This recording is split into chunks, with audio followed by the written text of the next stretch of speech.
Hello everybody. Thank you very much for listening to this presentation. I hope all of you have been healthy during these difficult times. In this presentation, I will show you the recent results that we obtained from studying the inner nuclear dust in a sample of nearby quasars, which help us to understand a little more what the dusty torus or disk of AGNs is.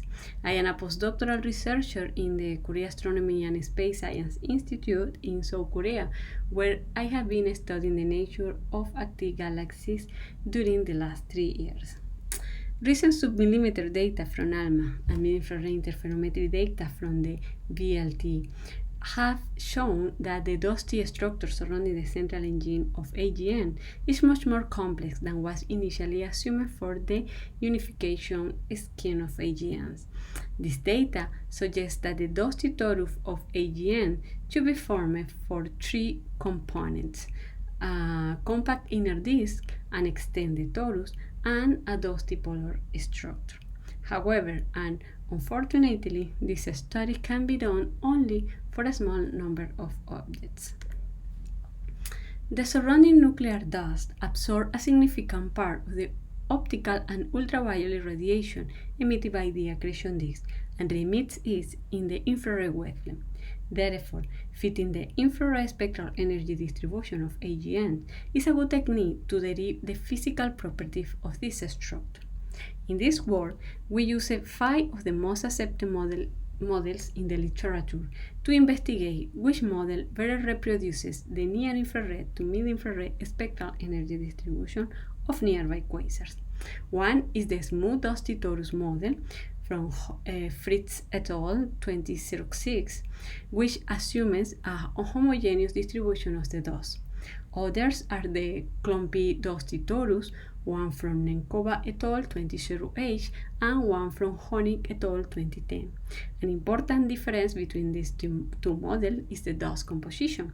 Nenkova assumed a standard dust composition, while Honig assumed the standard dust plus larger dust grains and graphite-dominated dust. The fourth is the two-phase medial torus model from Stalevsky 2016, which assumes that a smooth, low-density nebulosity ensures the clumpy distribution of dusty clouds. The last is the disk plus wind model from Honig et al. 2017, which assumes that the dusty structure is formed by a clumpy compact disk plus a dusty wind. So, in order to constrain the synthetic spectral energy distribution of this model, we selected certain quasars, for which we have the high angular resolution spectrum in the N band. The sample was selected by having a redshift less than 0.1 in order to observe the inner nuclear region, and infrared flux in the N band larger than 0.02 Jansky in order to detect these objects in the mid-infrared, and a hard X-ray flux larger than 10 to the 43 erg per second as an intrinsic indicator of the AGN activity. For these objects, we obtained new near-infrared high-angular resolution images from the near-infrared cameras CIRCE and EMIR on the 10.4 meter Gran Telescopio Canarias. We also use our mid-infrared high-angular resolution data obtained from the mid-infrared camera CanariCam on the same telescope, and infrared ancillary data from the VLT, Subaru, HST, Gemini, and Spitzer.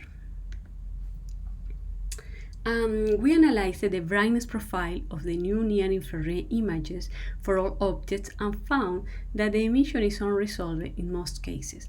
As an example, I showed the image of Markarian 509 in the H and KS bands and the corresponding standard star that was observed immediately before or after the quasar.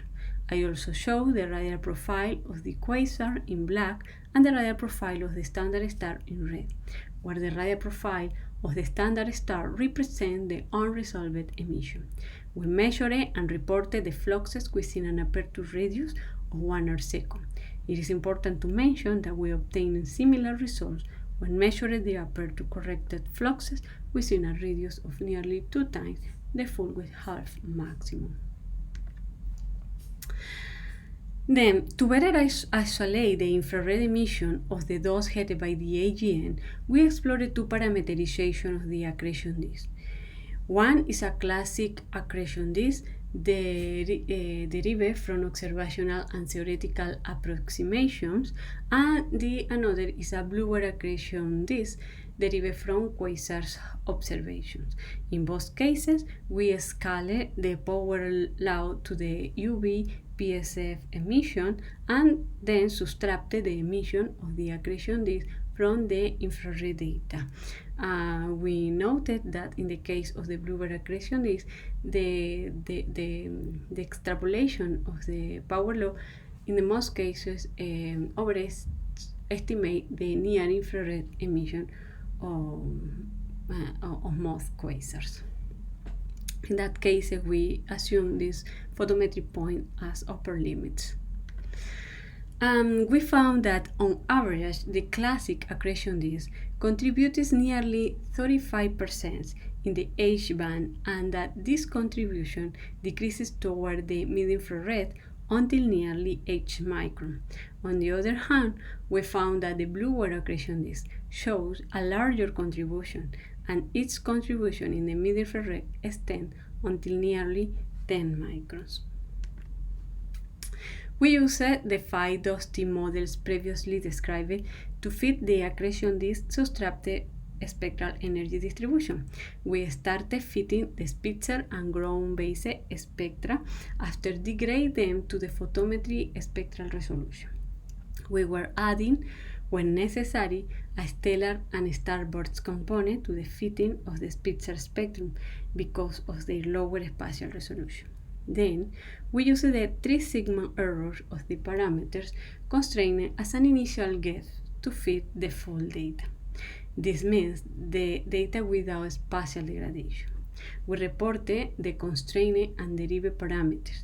This is an example of the fit obtained for Markarian 509, for which the disk plus wind model is the best in reproducing the data.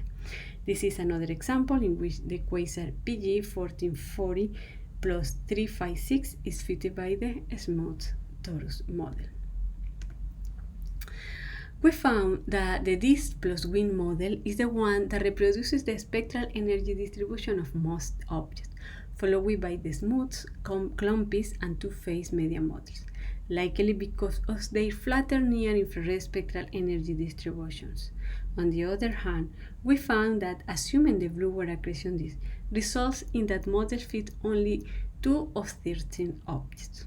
Comparing the residuals obtained from the fits of each model, we found that, in general, the disk plus wind model is the one that better fits the spectral energy distribution from the near to mid-infrared.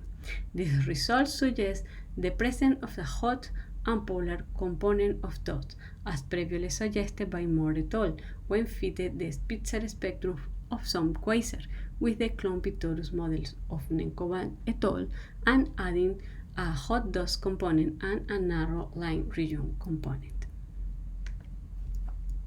Indeed, we noted that the average value of the disk dust cloud distribution is consistent with a steep distribution of the cloud in the disk. A similar result was found by our team for a sample of type 1 AGNs, although the value derived is marginally below the range, likely because we didn't include near-infrared data in that case.